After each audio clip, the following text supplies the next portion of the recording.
আজি এওঁ অকণমান ব্ৰইলাৰ মাংস আৰু বাচমতি চাউল অকণমান কিনি আনিছে বোলে বাচমতি চাউলৰ ভাত আৰু ব্ৰইলাৰ মাংস খাব। আৰু মই চাউলখিনি ধুই মেলি কুকাৰতে বহুৱাই দিছোঁ। এইপিনে মই মাংসৰো যোগাৰ কৰিলোঁ।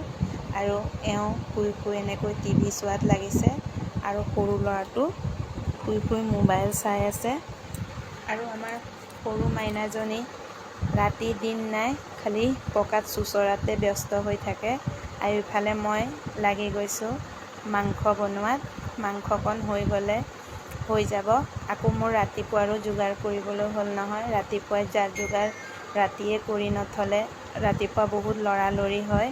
সেয়েহে মাংসকণ বহুৱাই মই ছজনা কাটিবলৈ ধৰিলোঁ। ছজনাখিনি কাটি পেলাই ফ্ৰিজতে ভৰাই থৈ দিম ৰাতিপুৱা। তেতিয়া মছলাকণ পিচি পেলাই ছজনা তৰকাৰীখন আৰু ৰুটি অলপ বনালে হৈ যাব। এতিয়া মোৰ মাংস তৰকাৰী বনাই হৈ গ'ল। আৰু ইফালে এওঁলোকক খাবলৈ দি দিছোঁ। আমি তিনিজনেই মানুহ, মাহঁত নায়েই।